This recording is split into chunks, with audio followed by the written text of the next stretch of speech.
오직 믿음으로만 가능하다라고 계속해서 말하고 있습니다. 사도 바울은 하나님의 백성이라 자처했던 이스라엘은 율법을 따르다가 사망의 자녀가 되었고 믿음으로 구원받은 이방인들은 하나님의 자녀가 되었다라고 이 선지자들의 말씀을 빗대어서 계속해서 선포하고 있습니다. 이는 믿음은 혈통이나 행위로 얻는 것이 아니라 오직 믿음으로 또 하나님께서 허락하신 그 구원으로 말미암아 얻을 수 있고 그것을 하나님을 통해서만 인정받을 수 있다라는 것을 말하고 있다라는 거죠. 그렇다면 오늘 본문을 통해서 우리에게 또한 사도 바울이 말하고자 하는 것은 무엇일까라고 했을 때 세 부분으로 다시 한번 정리해 볼 수 있는데, 첫 번째는 구원은 전적으로 하나님의 영역이다라는 것을 말하고자 했습니다. 이스라엘은 하나님의 백성인 자신들만이 구원받은 선택된 민족이라고 여겼습니다. 그랬기 때문에 하나님의 구원은 이스라엘 백성, 특별히 고귀한 혈통에만 있다라고 여기고 그 고귀한 혈통을 유지하기 위해 온갖 율법들을 만들어서 자신들의 삶을 제한하고 규제했다라는 거죠. 그러나 하나님은 이방인들에까지 구원받은 하나님의 자녀로 여기셨습니다. 그리고 그렇게 여김을 받을 수 있는 이유는 어떠한 특정한 조건이나 어떤 특정한 집단에 속해 있기 때문이 아니라 하나님을 믿음으로 말미암아 구원 얻게 하시고 또 하나님을 사랑하고 하나님에 대한 신앙을 고백함으로 말미암아 그들이 하나님의 자녀가 되는 놀라운 권세를 누리게끔 하시는 그런 하나님의 은혜를 이 사도 바울이 선포하고 있다라는 겁니다. 그렇기 때문에 하나님의 구원은 우리의 생각보다 더 광범위하고 누구에게나 열려있는 그런 은혜라고 여길 수 있는 거죠. 그렇기 때문에 그 하나님의 은혜 가운데에 모든 사람들이 이제 들어갈 수 있는데, 그러면 들어갈 수 있는 조건이 어디에 있느냐? 우리의 행위냐? 우리가 가지고 있는 어떤 직분이냐? 다양한 조건들이냐? 라고 했을 때에 그것이 아니라 전적인 하나님의 영역, 하나님이 우리의 믿음을 보시고 구원받은 자다, 그리고 인치심을 받은 의롭다 하심을 여기는 그런 하나님의 전적인 영역에 있어야지만 우리가 구원받은 자녀가 될 수 있다라는 것을 이 사도 바울이 이야기하고 있습니다. 그렇기 때문에 우리 역시도 교회를 다닌다는 이유로 또 우리의 신앙의 연수가 높다라는 이유로 내 직분이나 어떠한 위치가 이렇다라는 이유로 우리가 특별한 의식을 가질 필요가 전혀 없다라는 거죠.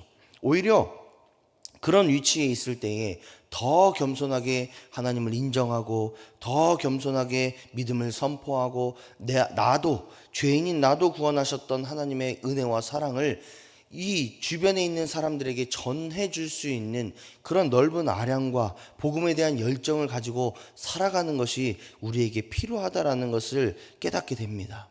그렇기 때문에 우리가 날마다 복음을 가지고 복음을 전하는 삶을 살아갈 때에 더 나아가 우리가 전하는 그 복음을 듣는 사람들에게도 전적인 하나님의 구원의 역사가 일어날 거다라는 소망을 가지고 선포하는 것이 우리에게 중요하다라는 거죠.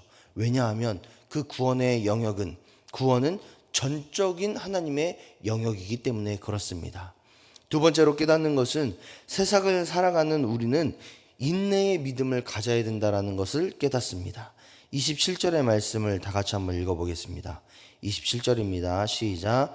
또 이사야가 이스라엘에 관하여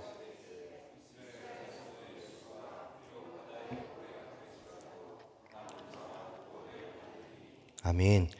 여기서 말하고 있는 남은 자는 믿음을 지킨 자를 의미합니다. 즉 이사야 선지자는 환난과 고난과 시련이 가득한 이 세상을 살고 있는 우리가 끝까지 믿음을 지키고 인내하는 자가 되어 하나님의 백성임을 나타내는 자가 되어 하나님의 자녀다운 삶을 살아가는 사람이 되어서 하나님의 구원을 받는 그런 존귀한 자가 되었으면 좋겠다라고 선포하고 있는 것이지요.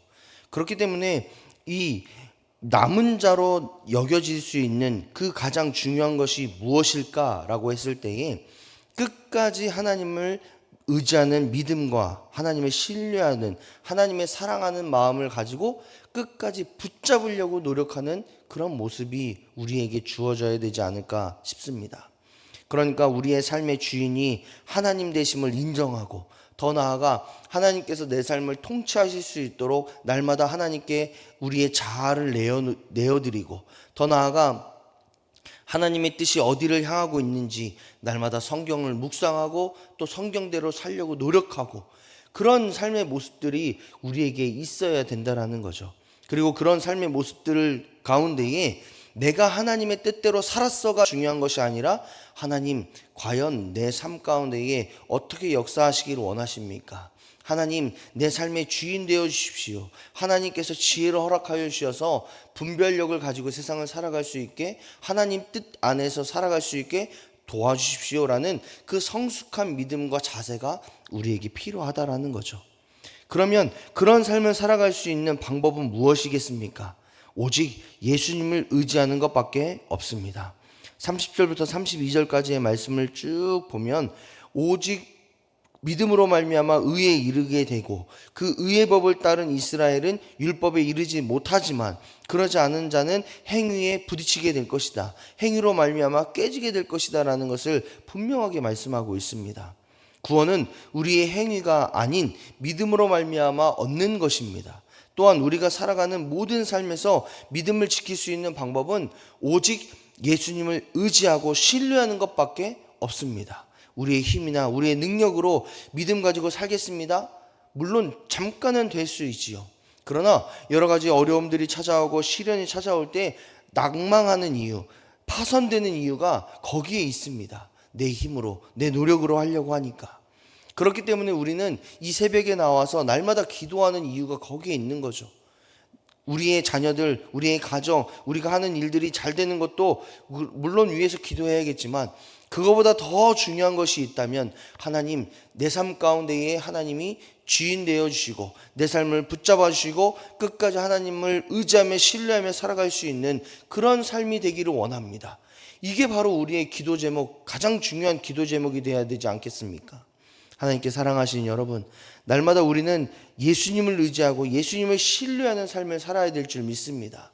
그렇게 예수님의 뜻 안에 거하며 온전히 하나님을 믿는 믿음 안에 거하며 살아갈 때에 우리의 행위로 부딪히는 돌들이 깨어질 줄 믿습니다.